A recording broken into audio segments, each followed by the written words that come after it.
بسم اللہ الرحمن الرحیم. روح ہے، روحانیت ہے، میری آپ کی زندگی کی روح ہے اور روحانیت ہے. آج آپ کے لیے ایک کاغذ لایا ہوں، ایک کاغذ لایا ہوں، اور جی چاہتا ہے وہ آپ کو سناؤں. اور کاغذ کس کا ہے؟ ڈاکٹر عبد القدیر خان کا. اللہ پاک ان کی عمر میں برکت دے. ہمارے ملک کے ماہ ناز سائنسدان، ہمارے ملک کے محسن. میں یقین جانیے جہاں بڑی بڑی ہستیوں کے لیے روز دعائیں کرتا ہوں، وہاں اپنے ملک کے ایٹمی نظام کی حفاظت اور ڈاکٹر عبد القدیر خان اور ایک اور سائنسدان ہیں ایٹمی، سلطان بشیر الدین، غالباً یہی نام ہے، ان کے لیے بہت دعائیں کرتا ہوں. پچھلے دنوں میرے ایک دوست نے مجھے ایک توجہ دلائی، ایک سفر کے دوران ایک توجہ دلائی. مجھے کہنے لگے آپ نے جنگ کے کالم میں ہر ہفتے کے دن، پیر کے دن ان کا ایک کالم چھپتا ہے، آپ نے وہ کالم پڑھا؟ میں نے کہا اصل میں اخبار چیزوں سے میرا کچھ زیادہ رابطہ نہیں. میں نے اس وقت ان کو دوست کے ذریعے سے اپنے ایک محسن سے عرض کیا. انہوں نے پھر وہ نیٹ سے اخبار نکالا. اخبار نکال کے ہمارے ایک ساتھی تھے، ان کے موبائل کے واٹس ایپ پہ وہ آرٹیکل آ گیا. اس آرٹیکل کا میں نے پرنٹ نکالا. یہ آرٹیکل چھپا ہے روزنامہ جنگ میں 1 جولائی 2019. یہ پچھلے سے پچھلے ہفتے، غالباً پچھلے سے پچھلے پیر کے دن اور بروز پیر یہ آرٹیکل چھپا ہے. میری باتیں بہت سنی اس موضوع کی. آج یہ موضوع جو بیان کر رہا یہ میرا ہی موضوع ہے. آپ ذرا تھوڑی سی ان باتوں کو ذرا سنیے گا، پھر اپنی یادداشت اور حافظے پہ زور دیجیے گا. کیا یہ بات میں نے پہلے کبھی آپ سے کہی ہے؟ شاید آپ کو حوالہ مل جائے. تو وہ آرٹیکل، اس کا حوالہ دیا ہے، آپ اخبار کو خود دیکھ لیجئے گا، نیٹ پہ پڑا ہوا ہے. 1 جولائی 2019 یہی سال ہے، اور بروز پیر روزنامہ جنگ. ڈاکٹر عبد القدیر خان صاحب، ان کا میں واقعہ آپ کی خدمت میں عرض کر رہا ہوں. اب ذرا اس واقعے پہ تھوڑی سی توجہ دیجیے. ڈاکٹر صاحب لکھتے ہیں یہ ایک سچا اور نہایت دلچسپ واقعہ ہے. سچا بھی ہے اور دلچسپ بھی ہے، جو میرے ایک دوست نے مجھے بھیجا ہے. اس کی دلچسپی اور اہمیت کی خاطر اس کو میں آپ کی خدمت میں پیش کر رہا ہوں. زندگی بھر، اس واقعے کا عنوان ہے زندگی بھر بیمار نہ ہونے کا راز. زندگی بھر بیمار نہ ہونے کا راز. لکھتے ہیں کہ ایک فلم کی لوکیشن کے سلسلے میں وہاں میرا شارجہ اور شارجہ سے آگے فجیرہ جاتے ہوئے راستہ پڑتا ہے. ان کے دوست نے بتایا وہاں اونٹ فارمنگ کے لیے بہت وسیع ایک ریس کورس ہے، بہت بڑا اونٹوں کی ریس کا ایک بہت نظام ہے شارجہ سے آگے. وہاں ایک گاؤں ہے تو گاؤں لیکن جدید سہولتوں سے آراستہ. ہم 11 بجے پہنچے تو گائیڈ سے ریس کورس کا راستہ پوچھ کے اس کے ساتھ ہو لیے. راستے میں ایک قدیم مسجد دیکھنے کو ملی، اس کے ساتھ ہی چائے کی کینٹین، جس کے باہر بینچ پر کئی عربی بیٹھے چائے پی رہے تھے. ایک کافی بوڑھا شخص جو شکل سے بلوچ لگتا تھا. ہمارے یہ گوادر کے بلوچ جتنے بھی ہیں، ان کی رشتہ داریاں شارجہ، قطر، ان ریاستوں میں ہیں. حتیٰ کہ ان کے لیے ویزا وغیرہ بھی کچھ نہیں ہے، کشتیوں سے آتے جاتے رہتے ہیں. یہ وہاں کوئی وہاں رہتے ہیں، کوئی یہاں رہتے ہیں. یہ اس بلوچ کی بات ہمارے محترم ڈاکٹر عبد القدیر خان صاحب کر رہے ہیں. بلوچ لگتا تھا. میں علم کی تلاش میں سرگرداں، سٹاف کو دور بٹھایا اور چائے لے کر ان کے پاس پہنچا، سلام کیا. اندازہ درست نکلا وہ بلوچ تھے. اپنے آنے کا مقصد بیان کیا تو انہوں نے پاس بٹھا لیا اور پھر میرے اصرار پر اونٹ کے بارے میں نہایت مفید اور لاجواب معلومات دی. خیر بات ختم ہوئی. میں نے اپنی عمر بتائی، ان کی عمر پوچھی تو معلوم ہوا کہ 95 سال ان کی عمر ہے اور ان کے والد کا انتقال 105 سال کی عمر میں ہوا تھا۔ کہنے لگے تم میرے مقابلے میں ابھی جوان ہو۔ میں نے بات کو پلٹتے ہوئے ذرا ہچکچاہٹ سے پوچھا آپ کی صحت کا راز تو بتائیں۔ 95 سال آپ کی صحت ہے اور آپ کے والد صاحب 105 سال کی عمر میں فوت ہوئے تھے، اور میرے خیال میں احتیاطاً ہی ہوئے ہوں گے، احتیاطاً ہی فوت ہوئے ہوں گے۔ میں نے پوچھا کہ آپ کی صحت کا راز؟ کہنے کہ بس بیمار نہ پڑو، یہ صحت کا راز،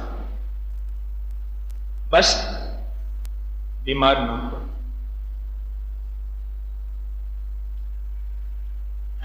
اللہ پاک ہمارے ڈاکٹر صاحب کو جزائے خیر دے، بڑی کام کی بات لکھی۔ ڈاکٹر صاحب نے جو بات لکھی ہے یہ لگتا ہے کہ ان کے اندر کی روح کی بات ہے، ان کے اندر کی بات ہے۔ میں ایک بات سوچ رہا ہوں، ایٹمی دنیا کی انتہا تک پہنچنے والا شخص جو ملک کی عزت اور ناموری کا ذریعہ بنا، وہ شخص بھی اپنی ساری ایٹمی ریسرچ کے بعد اس ریسرچ کو بتا رہا جو آج میں آپ کی خدمت میں پیش کر رہا ہوں۔ اس بابے نے ایک بات جو کہی، وہ کہنے لگا بس بیمار نہ پڑو۔ میں نے کہا یہ تو ہمارے بس کی بات نہیں۔ ہنستے ہوئے کہنے لگے بہت آرام سے ہمارے بس کی بات ہے۔ بابا جی جس کی عمر کتنی تھی؟ 95 سال، بڑے بس کی بات ہے، کوئی مسئلہ ہی نہیں، بس ہمارے بس کی بات ہے۔ تو میں نے پوچھا کیسے؟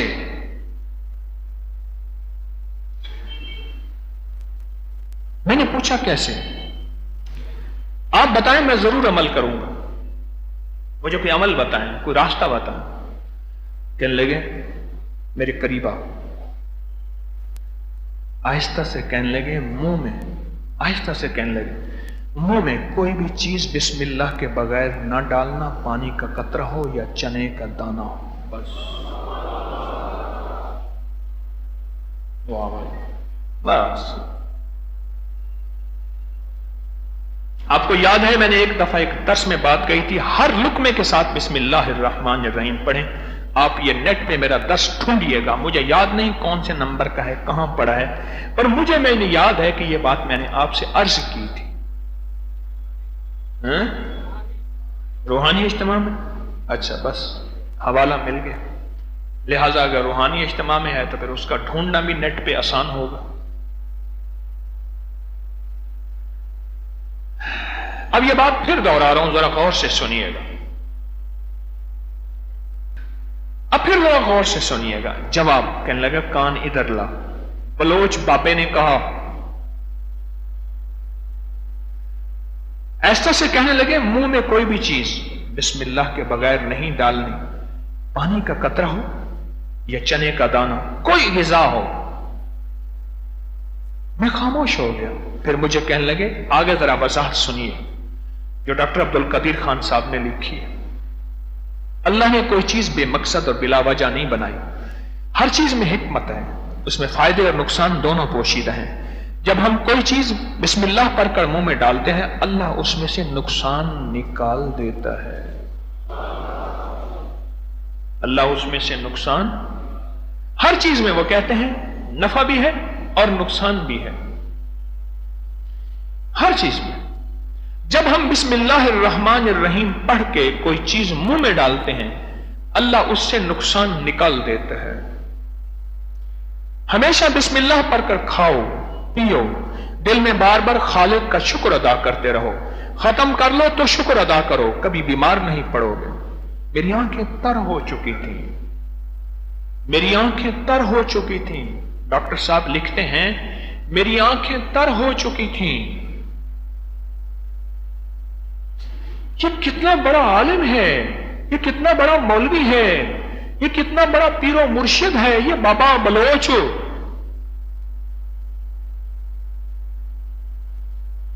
دیر ہو رہی تھی، سلام کر کے اٹھنے لگا تو میرا ہاتھ پکڑ کے کہنے لگے، آخری بات بھی سنتے جاؤ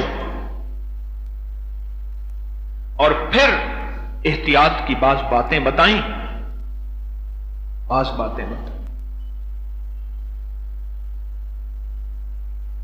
اور کہنے لگے یاد کرو، اب آخری بات ذرا غور سے سنیے، کچھ باتیں اور کہی ہیں میں چھوڑ کے اپنے کام کی بات، یاد رکھو غذا جسم کی اور بسم اللہ روح کی غذا ہے،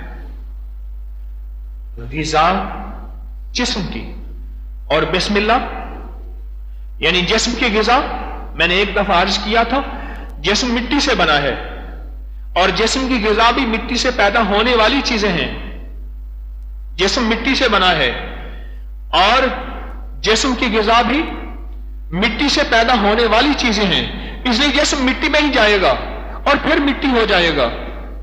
روح اللہ کے امر سے بنی ہے تو روح کی غذا بھی اللہ کے امر ہیں، اللہ کے اوامر ہیں، اور یہ بسم اللہ الرحمن الرحیم میرے رب کا ایک بہت بڑا امر ہے۔ تو آخری جو نصیحت کی اس بندے نے، آخری نصیحت کی اس بندے نے، کہنے لگے یاد رکھو غذا جسم کی اور بسم اللہ روح کی غذا ہے۔ اب بتاؤ، آگے میں فکرہ مکمل کر رہا ہوں، انہی کی بات کر رہا ہوں، یہ میری بات نہیں ہے، یہ ڈاکٹر عبدالقدیر خان صاحب نے لکھی ہے۔ کہتے ہیں اب بتاؤ کیا تم ایسے کھانے سے بیمار پڑ سکتے ہو؟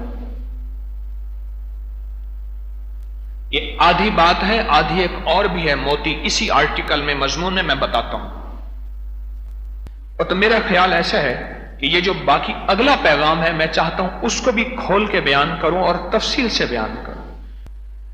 اچھا کیا خیال ہے یہ دوسرا پیغام جو ہے وہ آئندہ ہفتے کا درس، کیا تاریخ ہوگی آئندہ ہفتے کے درس کی؟ آئندہ جمعرات کو کیا تاریخ ہوگی؟ 18 جولائی۔ اس کے بعد پھر حج کی روانگی ہے، پھر حج کے بعد زندگی ہوگی، آخری درس ہوگا۔